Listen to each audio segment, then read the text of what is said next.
Bismillahirrahmanirrahim. Assalamu alaikum. Today we are going to discuss our subject, which is HRM 624 conflict management. So here we are solving our final term subjective paper. First question we have here, list down the 6 stages of mediation process. First of all, mediation is a process. Mediation is a service जो आपको third party provide करती है आपका dispute resolve करने के लिए. सो इसके जो 6 स्टेजेस हैं उसमें से first one is initial client contact. Initial contact होना चाहिए क्लाइंट के दरमियान और मीडिएटर के दरमियान. Second one we have introductory stage. आपको इंट्रोडक्टरी स्टेज के बारे में, डिस्प्यूट के बारे में आपको इंट्रोडक्शन पता होना चाहिए उसका. Then we have issues, clarification and communication.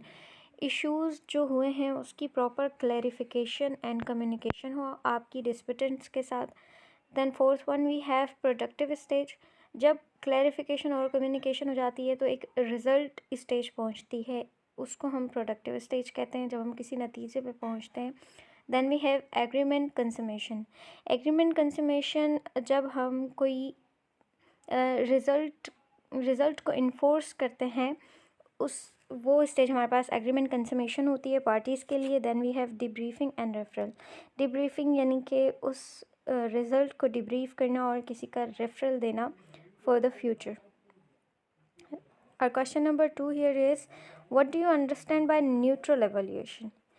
Neutral evaluation is a process in which an expert is the subject matter of the dispute, or a legal expert is hired to give an assessment of the strengths and weaknesses of each side's case.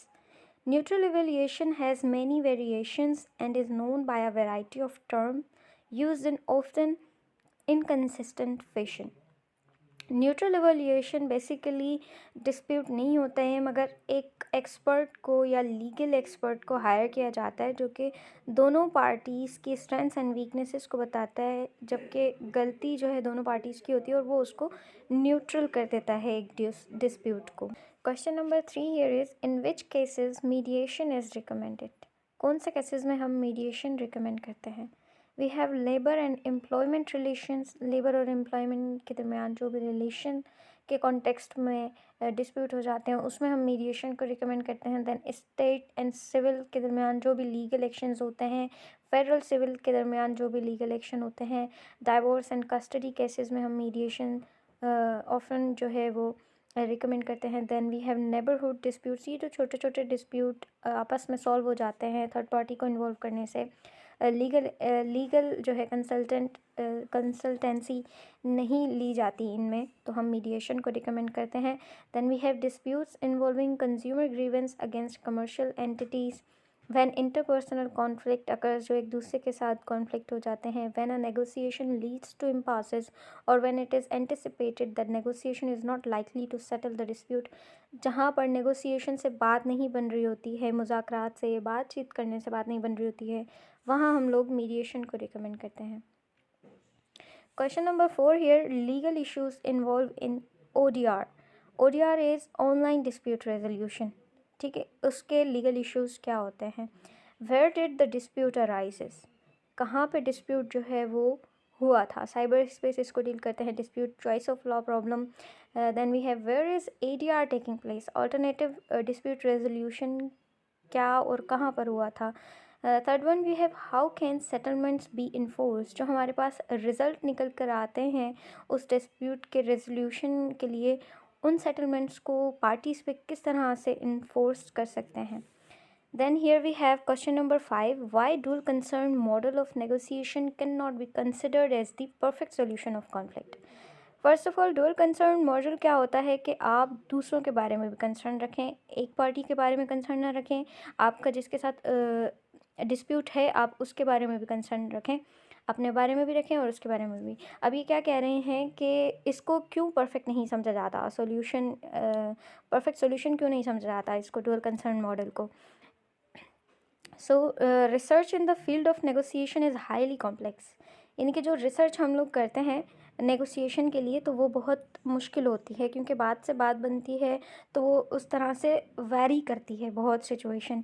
Dual concern model assumes that no disputant has negative orientation. जो dual concern model है वो ये assume करता है कि कोई भी जो है वो डिस्पिटेंट है वो नेगेटिव ओरिएंटेड नहीं है, which is not the case. यानी कि वो ऐसा अक्सर केसेस में नहीं होता है। Sometimes a disputant may be sadist and get pleasure by harming others. यानी कि अक्सर तो ऐसा होता है कि जो डिस्प्यूटेंट होता है, वन ऑफ द डिस्प्यूटेंट वो सैडिस्ट होता है, उसको प्लेजर मिलती है दूसरों को हार्म करने में। और अक्सर ऐसा भी होता है कि कोई नार्सिसिस्ट होता है जिसको अपने आप को ही हार्म करने में उसको प्लेजर मिलती है। सो इस तरह से ये परफेक्ट सोल्यूशन नहीं होता है dual concern model. Here we have our question number 6. A major reason of regulating the mediation is to protect the rights held by the participants in mediation and others affected by the process. Discuss 3 points for protecting others' rights in mediation. So mediation के भी अपने ethics और regulations होती हैं, तो उसमें से यहाँ पर 3 ऑफ देम हम लोग डिस्कस करेंगे। First one we have due process consideration, then we have safety issues and conflict with other rights. Due process considerations में क्या आ जाते हैं हमारे पास?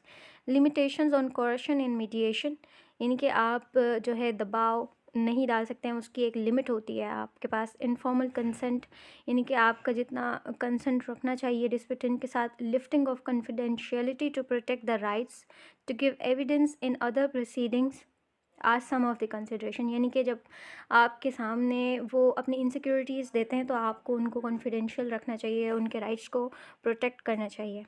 Second one we have safety issues.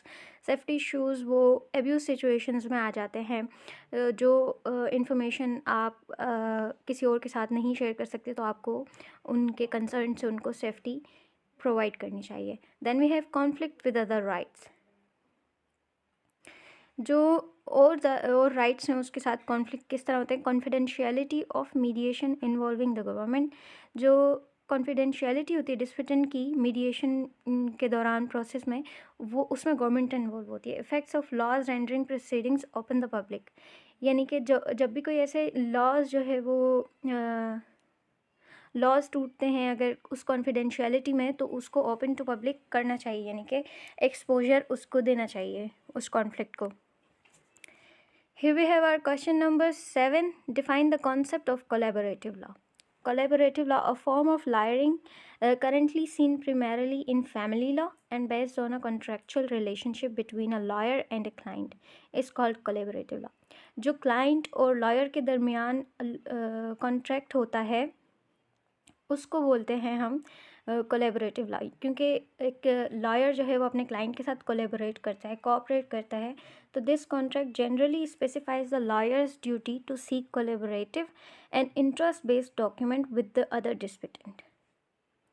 तो वो जो है वो डॉक्यूमेंट के तहत उनका एक मुआहदा होता है। If litigation commences the lawyer is required to withdraw from representing the client. और जब जो है एक लीगल एक्शन ले लिया जाता है उस कॉन्ट्रैक्ट के बिना पर, तो लॉयर जो है वो विदड्रॉ कर जाता है उस कॉन्ट्रैक्ट से। Let's move on to our question number 8 here. Write down any 6 dimensions of ethics in mediation. 6 dimension of ethics mediation में क्या होती हैं? First one we have self-determination. A mediator shall recognize the mediation is based on the principle of self-determination by the parties.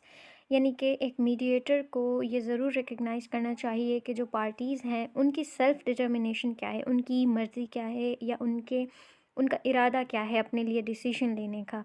Second one we have impartiality. Mediator को जो है वो impartial होना चाहिए, दोनों पार्टीज़ के साथ जो है इंसाफ से चलना चाहिए और अंडरस्टैंडिंग के साथ दोनों को एक ही जैसा ट्रीट करना चाहिए। Third one we have conflicts of interest. A mediator shall disclose all actual and potential conflicts of interest reasonably known to the mediator. यानी कि जो भी conflict of interest होते हैं वो सारे disclose होने चाहिए mediator के साथ। ऐसा नहीं कि जो बस उसके इंटरेस्ट का है सिर्फ वही हो। Then we have competence. अच्छा, मीडिएटर को इतना कॉम्पिटेंट होना चाहिए, उसके अंदर वो सारी क्वालिफ़िकेशंस होनी चाहिए जो डिस्प्यूटेंट उससे एक्सपेक्ट करते हैं और सेटिस्फाई हुए फिर उससे।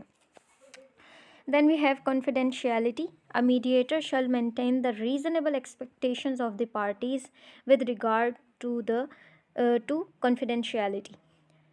तो मीडिएटर को जो है वो कॉन्फिडेंशियल रखना चाहिए सारी इन्फॉर्मेशन डिस्प्यूटेंट्स की, और डिस्प्यूटेंट जो है वो एक्सपेक्ट भी ऐसा ही करते हैं एक मीडिएटर से।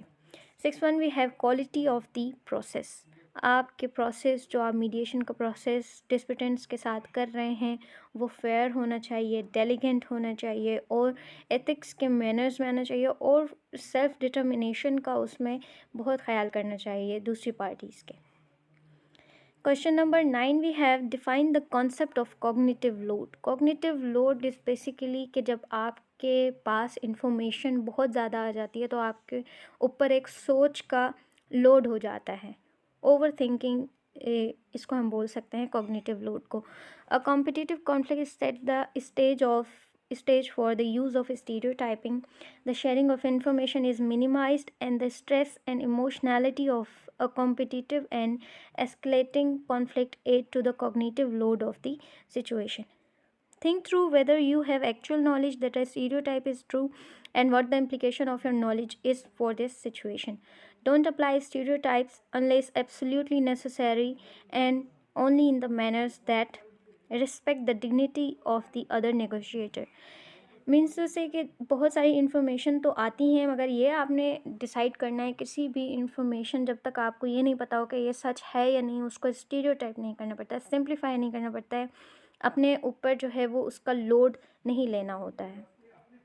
Question number 10 we have business partners in an ongoing business venture are disputing over the future allocation of power and responsibility. अच्छा, यहाँ पे एक सिनेरियो दिया हुआ है कि दो बिज़नेस पार्टनर्स हैं, वो बिज़नेस ट्रिप पे हैं और उनके दरमियान डिस्प्यूट ये है कि वो फ्यूचर एलोकेशन पावर की और रिस्पॉन्सिबिलिटी की कहाँ पे करेंगे या किसको देंगे। Which of the two mediation approach facilitative और evaluative is useful in this situation and why. अब जो मीडिएशन इनके दरमियान करवाएगा वो कौन सी मीडिएशन करवाएगा, फैसिलिटेटिव और एवोलिएटिव।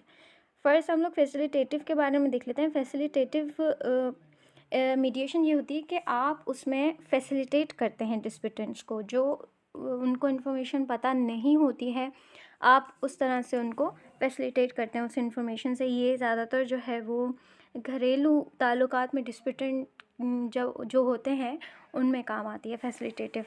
ये जो सिनेरियो है हम इसमें एवेल्यूएटिव मीडिएशन इस्तेमाल करेंगे। वो इसलिए कि एवेल्यूएटिव मीडिएशन जो है वो डिमांड्स को कम करवाती है। ठीक है, हम यहाँ पढ़ेंगे in evaluative mediation the mediator works to narrow the gap between the demands of each disputant by expressly evaluating the merits, strengths and weaknesses of each disputant's position, and by strategically communicating these evaluations to the disputant. यानी कि communication करके mediator जो है वो दोनों parties के दरमियान उनकी डिमांड्स के गैप को नैरो करता जाता है, उनकी स्ट्रेंथ्स और वीकनेसेस बताता है, डिसीजंस की मेरिट्स बताता है, तो वो एक एवेल्यूएशन करता है अपनी मीडिएशन में। In extreme forms of evaluative mediation, the centerpiece of the process may be a single evaluation of the likely outcome if the dispute is taken to court. यानी कि ऐसा बहुत कम केसेस में होता है कि जो है वो सिंगल एक डिसीजन निकले और फिर वो कोर्ट तक जाता है मसला। In evaluative mediation, the mediator's primary function is to narrow the gap between the position taken by the two disputant. ये हम लोग पढ़ चुके हैं। Evaluative mediation assumes the negotiation will be process of positional bargaining. तो ये positional bargaining में भी आता है। पोजिशनल बारगेनिंग में बेसिकली यही होता है कि आप बारगेन कर करके जो है वो एक दूसरे के मसाइल को हल करते हैं, दोनों की स्ट्रेंथ्स और वीकनेसेस बताते हैं। Another way to think of this process is that evaluative mediation is a process of BATNA clarification. BATNA is best alternative to negotiated argument. जो बेस्ट अल्टरनेटिव्स होता है फिर उस तक पहुंच जाते हैं आप पोजिशनल बारगेनिंग में भी और एवेल्यूएटिव मीडिएशन में भी। Question number 11 we have how a mediator can help disputants in the conflict resolution. Mediator जो है वो किस तरह हेल्प करता है किसी भी डिस्प्यूट को रेजोल्यूट करने में या किसी भी कॉन्फ्लिक्ट को रेजोल्यूट करने में। Okay, to narrow the gap between the demands of each disputant, ये वही रिलेटिव की बात हो रही है, स्ट्रेंथ्स और वीकनेसेस बताते हैं डिस्प्यूटेंट्स के, और जो है वो बेस्ट अल्टरनेटिव्स पे पहुंच जाते हैं। टू प्रमोट इफ़ेक्टिव नेगोशिएशन और डायलॉग, नेगोशिएशन को प्रमोट करता है मीडिएशन यानी कि मुज़ाकरात को और आपसी ताल्लुकात में। To assist the disputants in negotiation और in coming to an agreement by using many strategies and techniques, यानी कि जो डिस्प्यूटेंट अग्री नहीं कर रहे होते नेगोशिएशन के लिए, उनको वो जो है टेक्निक से और स्ट्रेटजीज़ लगा के उनको जो है वो नेगोशिएशन पे आमादा करते हैं। Then we have to encourage the parties to reach an agreement, provide an environment in which the parties can communicate, यानी कि एक उनको इन्वायरमेंट ऐसा प्रोवाइड करते हैं कि जो है दोनों पार्टी जो है आपस में कम्युनिकेट कर सकें कंस्ट्रक्टिवली, और जो है दोनों पार्टीज़ असिस्ट हो सकें, फिर उनके दरमियान जो है सेटलमेंट्स हो सकें by using collective bargaining situation depending upon the following rule, यानी कि जो कलेक्टिव बार्गेनिंग है उसमें ये रूल अप्लाई होता है कि भाई जब आप किसी को दे रहे हो लेस वैल्यूएबल समझकर, शायद वो उसके लिए बहुत मोर वैल्यूएबल हो, और जो आपके लिए बहुत वैल्यूएबल है या उसके लिए वैल्यूएबल बिल्कुल भी नहीं है, तो इस तरह से कलेक्टिव बार्गेनिंग करके सेटलमेंट्स की जाती हैं। Question number 12, we have which type of powers JIRGA possess according to the Frontier Crime Regulation? JIRGA is basically panchayat. ये दोनों सिनोनियम वर्ड हैं। जिरगा पश्तून लोग बोलते हैं अफ़गानिस्तान की तरफ और हमारे NWFP की तरफ, और पंचायत लोग जो है वो पंजाब की तरफ बोलते हैं या इंडिया की तरफ। तो ये दोनों सिमिलर वर्ड्स हैं जहाँ पे कुछ लोग अपनी ही कम्युनिटी के लोकल लोग जो है वो आपका मीडिएशन या मीडिएटर का काम देते हैं। Powers of jirga under frontier crime regulation हम यहाँ पे पढ़ेंगे कि क्या क्या जो है पावर्स दिए गए हैं, लीगली जो है क्या क्या पावर्स हैं जिरगा के पास। Theoretically jirgas findings are in the form of an advice, यानी कि बेसिकली जो जिरगा के जो डिसीजंस होते हैं वो लीगली हम उसको एज अ एडवाइस बोल सकते हैं कि जिरगा के लोग आपको एडवाइस देते हैं, मगर उसकी एक्सेप्टेबिलिटी इतनी होती है कि वो एक लॉ बन के हमारे पास आता है। ठीक है, it translate into law, a kind of ADR यहाँ पे लिखा हुआ है। This law is applicable only to the tribal areas, ये बस हाँ हमारे विलेजेस में देखा जाता है, वरना शहर में इतना नहीं है, क्योंकि उसके इतने ग्रूम नहीं हैं लोग फैसला करने के लिए। The council of elders has jurisdiction in both civil and criminal manner. No appeal is generally allowed against jirga verdicts although the commissioner can review any case, यानी कि कोई भी ऐसी अपील जो है वो नहीं होती है जिरगा के ख़िलाफ़, मगर जो है फिर भी अगर कोई ऐसा फैसला हो जाता है तो कमिश्नर जो है वो देख सकते हैं केस, बाद में रिव्यू कर सकते हैं कि क्या फ़ैसला हुआ था। Jirga has sweeping powers to impose penalties, तो जिरगा को जो है बिल्कुल पेनल्टी इम्पोज करने की उनको इजाज़त होती है क्रिमिनल केसेस में। इट कैन अवॉर्ड पनिशमेंट्स भी दे सकते हैं, अवार्ड भी दे सकते हैं, फ़ाइन भी लगा सकते हैं, और लाइफ इम्प्रिजनमेंट भी कर सकते हैं, उनका घर भी उनसे ले सकते हैं, या ट्राइब्स से उनको अनफ्रेंडली भी कर सकते हैं। तो ये सारे जो है जिरगा के पास अथॉरिटीज़ होती हैं, मगर jirga can not award capital punishment, कोई भी कैपिटल पनिशमेंट जो है वो जिरगा नहीं दे सकता है, ये कानून के ख़िलाफ़ होता है। Question number 13 we have list down the disadvantages of ADR conducted online. जो अल्टरनेटिव डिस्प्यूट रेजोल्यूशन होते हैं ऑनलाइन, तो उनके डिसएडवांटेजेस क्या हैं। First one we have disempowers computer illiterate people who write poorly, यानी कि ये उनको डिसएम्पावर करता है जो लोग कंप्यूटर नहीं जानते हैं। ज़्यादातर लोग नहीं जानते हैं यहाँ पाकिस्तान में, स्पेशली विलेज साइड के ऊपर, और उन लोगों को सही से लिखना भी नहीं आता है, तो ये एक डिसएडवांटेज है। Disempowers people with impaired access to internet, ये उन लोगों को डिसएम्पावर करता है जिनके पास इंटरनेट का एक्सेस प्रॉपर्ली नहीं होता है।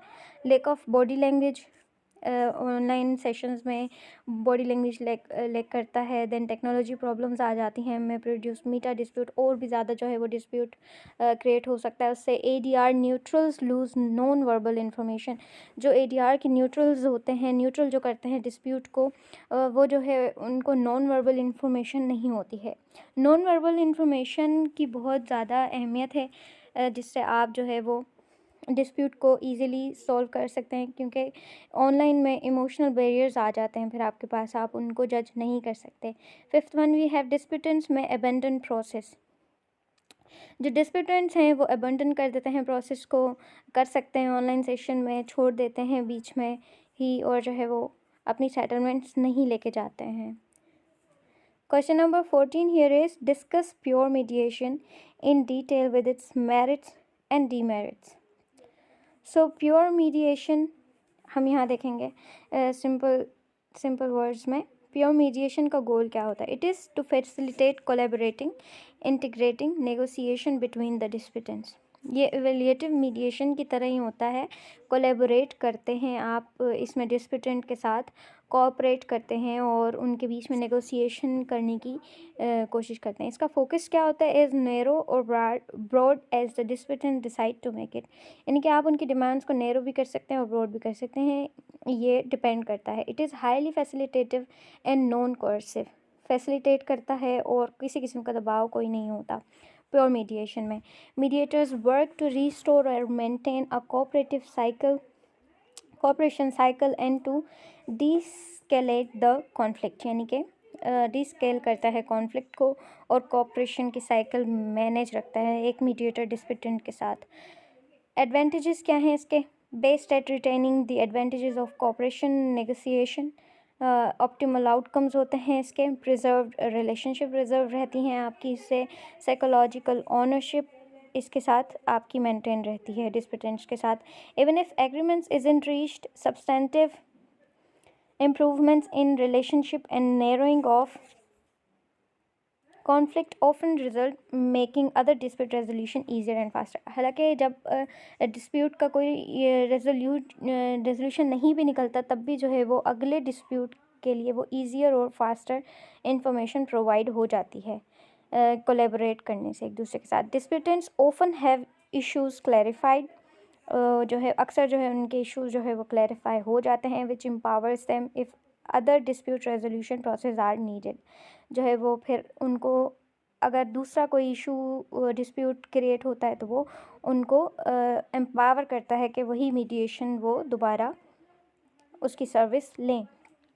Now here is disadvantages, more time consuming than evaluative process. Evaluative process में आप डायरेक्ट जजमेंट दे देते हैं, मगर कोलैबोरेट करने में, कोऑपरेशन करने में ऑब्वियसली टाइम लगता है। Then may not be appropriate for marginally functioning disputant. यानी कि ये इसमें जो कोई डिस्प्यूटेंट फंक्शनली बिहेव नहीं करते हैं तो ये उनको इनअप्रोप्रिएट लगता है, उनको सही नहीं लगता है, वो सेटिस्फाई नहीं होते हैं। Third one we have marketing problems, इसमें आ जाते हैं। Disputants and their attorneys often prefer evaluative approach. If mediator is incompetent, this is a poor option. अच्छा, जब मीडिएटर जो है वो इनकॉम्पिटेंट होता है तो ये एक अच्छा ऑप्शन नहीं होता है प्योर मीडिएशन, क्योंकि जो है वो डिस्प्यूटेंट प्रेफर करते हैं एवेल्युएटिव अप्रोच को, कि एक पार्टी के लिए आप डायरेक्ट जजमेंट दे दें, तो वो कोलैबोरेटिव और कोऑपरेटिव को इनकॉम्पिटेंट समझते हैं। फिर क्वेश्चन नंबर 15 और maybe the last one we have here, write any 3 dimensions of ethics and mediation in detail। हम यहाँ ethics और पढ़ चुके हैं 6 ऊपर, यहाँ पर हम 3 डिस्कस करेंगे। सेल्फ डिटर्मिनेशन हम लोग पहले ही डिस्कस कर चुके हैं कि खुद की मर्ज़ी भी उसमें शामिल हो डिस्प्यूटेंट की। अगर मीडिएटर देख रहा है एक डिस्प्यूट तो उसमें सेल्फ डिटर्मिनेशन का दूसरी पार्टी के ख्याल करना चाहिए। Second one we have conflicts of interest, यानी कि सारे जो कॉन्फ्लिक्ट्स हैं उसके सामने वो डिस्क्लोज हों, कोई भी ऐसा कॉन्फ्लिक्ट ना हो जो उस अपने इंटरेस्ट के बिना पर उसको सॉल्व करना चाह रहा हो, और दोनों पार्टीज़ का ख्याल रखते हुए सारे जो है वो कॉन्फ्लिक्ट उसकी नज़र में डिस्क्लोज हों। Then third one we have advertising and solicitation. जब किसी इश्यूज़ में एक्सपोजर आ जाए तो फिर आप उसको एडवर्टाइज़ अच्छे तरीके से करें, और अगर पब्लिकली दरख्वास्त करनी है या लीगल अथॉरिटीज़ को आपने इन्वॉल्व करना है तो आप उनसे अच्छे से दरख्वास्त करके आप उसको ट्रू पोजीशन में उसका कॉन्फ्लिक्ट पेश करेंगे। ठीक है, तो दैट्स ऑल फॉर टुडे। ये हमारा जो है वो बहुत डिमांडेड लेक्चर था। पास्ट पेपर्स हमारे फाइनल टर्म के, ये बहुत इम्पोर्टेंट क्वेश्चंस हैं, इसमें से सब के कोई ना कोई क्वेश्चंस लग जाते हैं। ऑलराइट।